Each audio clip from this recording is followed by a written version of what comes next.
যারা বাড়িতে chicken burger Banas বানাবার চেষ্টা করছো কিন্তু একদম সঠিকভাবে হচ্ছে না, তাদের জন্য রয়েছে আজকের রেসিপিটা। এছাড়া যারা চিকেন বার্গার বানস বানাতে চাইছো তারাও কিন্তু রেসিপিটা দেখে নাও। দেখো কতটা সফট হয়েছে, দেখেই বুঝতে পারছো চিকেন বার্গার বানসগুলো।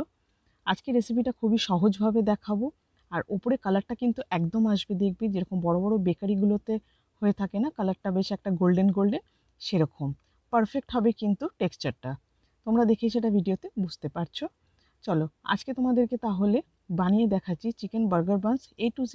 রেসিপিটা দেখার তোমাদের কাছে অনুরোধ রইল, কারণ স্কিপ করলে কিন্তু একদম পারফেক্ট এই ধরনের যে বার্গার বানসগুলো আমরা বেকারিতে খেয়ে থাকি সেরকম কিন্তু হবে না।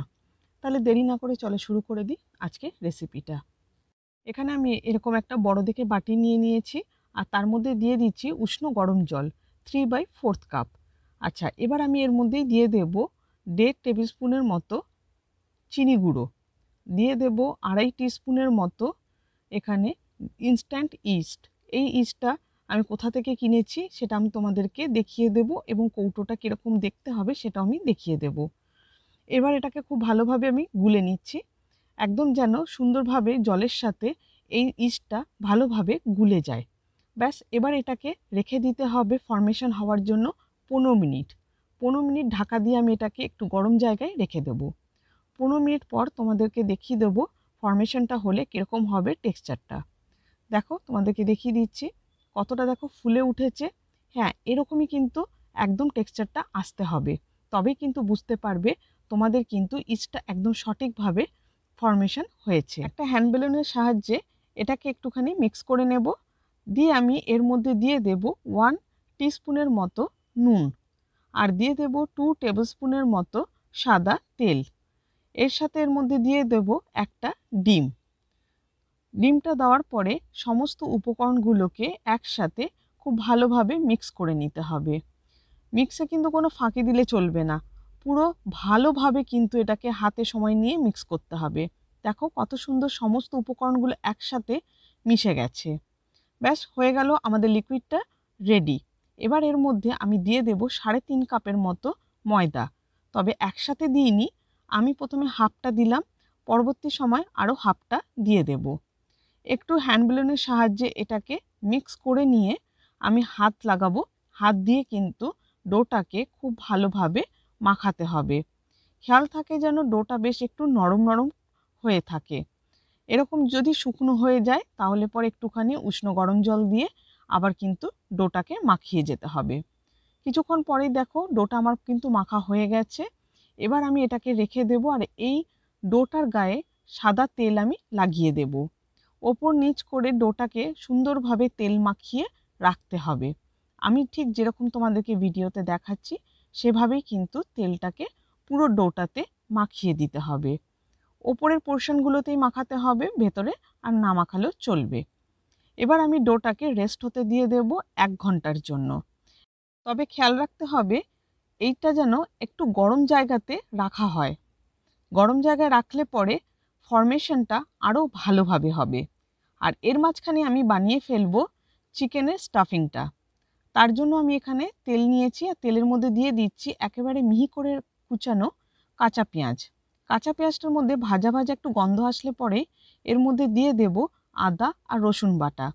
কেউ যদি আদা রসুনের বাটার পরিবর্তে মানে কুচানো দিতে চাও তাহলে কুচানোটাও তোমরা ব্যবহার করতে পারো। আবারও একটু ভাজা ভাজা করে কাঁচা গন্ধটা যাওয়া পর্যন্ত এটাকে অপেক্ষা করতে দিতে হবে।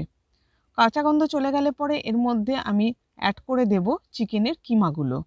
এখানে কিন্তু বোনলেস চিকেনই নিতে হবে, উইথ বোন নিলে হবে না। দিয়ে খুব ভালোভাবে এটাকে একটু ভাজা ভাজা করব। যখন দেখবে বেশ খানিকটা জল ছেড়ে গেছে সেই সময় কিছু গুঁড়ো মশলা দিয়ে দেব, যেমন হচ্ছে লঙ্কা গুঁড়ো, হলুদ গুঁড়ো, নুন, চিনি, আর দিয়ে দেব গোলমরিচ। দিয়ে খুব ভালোভাবে এটাকে নাড়াবো। তবে তার আগে আরেকটু দিয়ে দেব এখানে টমেটো কেচাপ, আর দিয়ে দেব কিছুটা এখানে শেজওয়ান সস। আচ্ছা, ঝালটা কিন্তু নিজেদের মতো করে দিও, বাচ্চারা খেলে ঝাল এত বেশি না দেওয়াই ভালো। এবার আমি এটাকে খুব ভালোভাবে ভাজা ভাজা করব, যতক্ষণ না শুকনো শুকনো হয়ে যাচ্ছে। দেখো মোটামুটি 3 থেকে 4 মিনিট ভাজার পরে চিকেনটা কিন্তু বেশ শুকনো শুকনো হয়ে গেছে। আর বেশি কিন্তু ভাজার দরকার নেই, এবার এটাকে একটু ঠান্ডা হতে দেব। ঠান্ডা হয়ে গেলে পরে এর মধ্যে আমি দিয়ে দেব চিজ। চিজটা দেওয়ার কারণ হচ্ছে বড় বড় দেখবে বেকারিগুলোতে একটা অন্যরকমের বেশ গন্ধ আসে, ওটা কিন্তু চিজের গন্ধই। সেরকমই একটা গন্ধ আনার জন্যই এই চিজটা ব্যবহার করছি। কেউ যদি না দিতে চাও তারা কিন্তু অনায়াসে এটাকে স্কিপ করে দিতে পারো। আচ্ছা, আমি তোমাদের বলেছিলাম ইস্ট সম্বন্ধে আমি বলে দেবো কোনটা আমি ব্যবহার করি। এটা হচ্ছে ইনস্ট্যান্ট ড্রাই ইস্ট। এটা কিন্তু ফ্লিপকার্ট থেকে আমি কিনেছি। ইনস্ট্যান্টটা কেনার কারণ হচ্ছে হাতে যদি সময় না থাকে এটা কিন্তু ফর্মেশন না হতে দিলেও চলবে। ইনস্ট্যান্টই তোমরা কিন্তু বেকারির যে কোনো প্রোডাক্ট তৈরি করার সময় ব্যবহার করতে পারবে। চলো, 1 ঘন্টা হয়ে গেছে, আমি তোমাদেরকে দেখাচ্ছি এবং ভিডিওতে আমি দুটোই তোমাদেরকে দেখাচ্ছি। ছবিটা দেখো, ফুলে কিন্তু ডাবল হয়ে গেছে, সেটা তোমরা নিজেরাই দেখতে পাচ্ছ।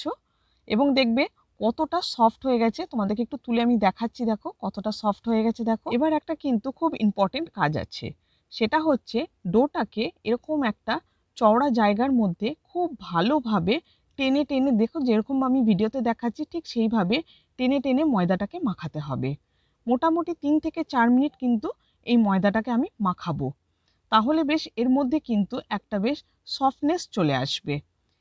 মাখানো হয়ে গেলে 3 থেকে 4 মিনিট পরে এর থেকে এবার আমি ডোগুলোকে কেটে নেব। তবে তার জন্য এরকম হাতে প্রেস করে আমি একটা লম্বা দেখে কিন্তু ডো তৈরি করছি। এবার আমি একটা ধারালো কাটার নিয়ে এভাবে ইকুয়ালি ডোগুলোকে কেটে নেব।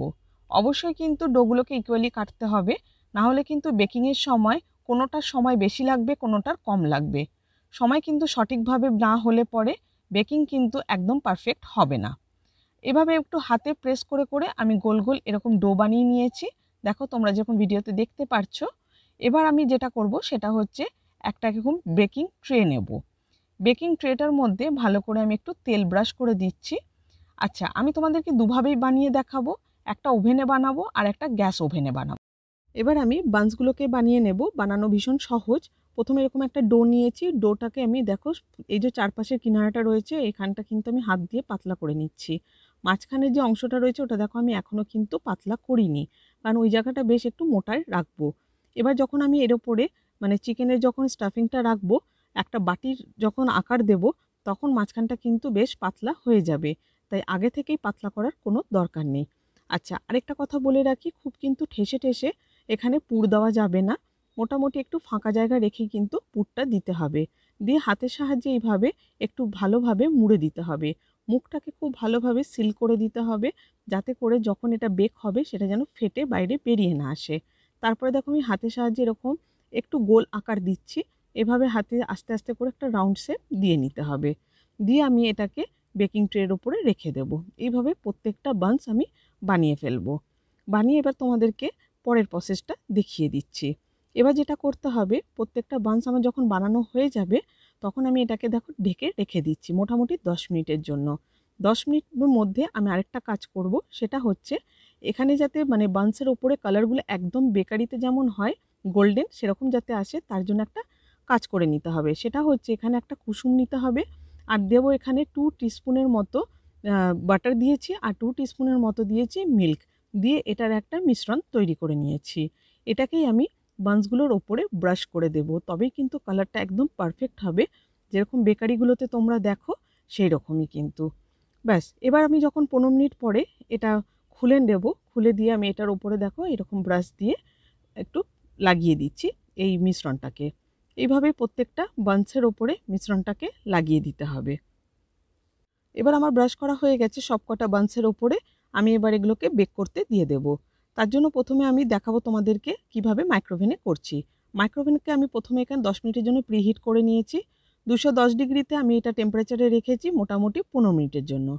অন্যদিকে তোমাদেরকে দেখাচ্ছি তাওয়াতে কিভাবে করতে হবে। তাওয়াটাও কিন্তু প্রথমে প্রিহিট করে নিতে হবে, দিয়ে এটাকে মিডিয়াম ফ্লেম করে রাখতে হবে। করে একটা ঢাকা এর উপরে আমি দিয়ে দেব। দিয়ে এটাকে মোটামুটি 45 মিনিটের জন্য রেখে দিতে হবে, কারণ একটুখানি গ্যাসে কিন্তু বেশি সময় লাগে বানসগুলো হতে। এবার যখন হয়ে যাবে তোমাদেরকে তারপর আমি 45 মিনিট পর দেখাবো ঠিক এরকম দেখতে হবে। দেখো ফুলে কিন্তু প্রত্যেকটা ডাবল হয়ে গেছে। এবার আমি যেটা করব সেটা হচ্ছে আবারও আমি এটা ভেজা একটা তোয়ালে দিয়ে ঢেকে দেব, যাতে ওপরের অংশটা বেশ নরম থাকে, কারণ ঠান্ডা হওয়ার সাথে সাথে কিন্তু বানস যদি খুলে রেখে দাও শক্ত হয়ে যাবে। তাই অবশ্যই কিন্তু এই কাজটা করতে হবে, ভেজা কাপড় দিয়ে ঢেকে দিতে হবে 15 মিনিটের জন্য। এবার আমি তোমাদেরকে দেখাচ্ছি, দেখো বান্সগুলোকে, দেখো কত সুন্দর কালার এসছে। তবে একটা কথা বলে রাখি, যারা তোমরা গ্যাসে বানাবে তাদের কিন্তু কালারটা খুব বেশি ডার্ক আসবে না।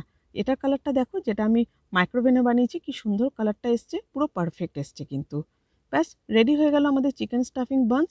আর তোমাদেরকে এখনই একটা আমি একটু ছিঁড়ে দেখাচ্ছি কতটা এটা সফট হয়েছে, তোমরা নিজেরাই দেখে বুঝতে পারবে। একটু মানে রেসিপিটা A to Z ফলো করো, তোমরাও কিন্তু বাড়িতে এইরকম সফট কিন্তু একদম চিকেন বান্সগুলো বানাতে পারবে।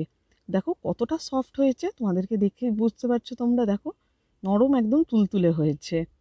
আর যখন বাচ্চারা খাবে দেখবে এগুলো কিন্তু খেতে ভীষণ পছন্দ করবে তারা। তাই বাড়িতে জাস্ট এগুলোকে তুমি যদি বানিয়ে রেখে দাও এবং সময় করে বেক করে তোমরা লাঞ্চ বক্স বলো বা টিফিন বক্সে কিন্তু এগুলো সার্ভ করতেই পারো। কেমন লাগলো রেসিপিটা সেটা কিন্তু অবশ্যই কমেন্টে জানিও। আর তোমাদের জন্য এত সুন্দর রেসিপিগুলো আনছি, প্লিজ অন্ততপক্ষে একটা লাইক অন্তত করে দিও। এটা করতে তো আর বেশিক্ষণ সময় লাগে না। আচ্ছা, যদি তোমাদের ভালো লেগে থাকে চ্যানেলটাকে অবশ্যই সাবস্ক্রাইব করে নিও, বেল আইকনটাকে ক্লিক করে রাখবে, যাতে করে যখনই নতুন কোনো ভিডিও আপলোড করব তার নোটিফিকেশন সরাসরি তোমরা আগে পাবে। তাহলে আজকের ব্লগটা এখানেই শেষ করছি। বন্ধুদের মধ্যে প্রচুর শেয়ার করে রেখো। নতুন একটা ব্লগে নতুন একটা রেসিপি নিয়ে খুব শিগগিরই তোমাদের সাথে আবার দেখা হবে। টাটা।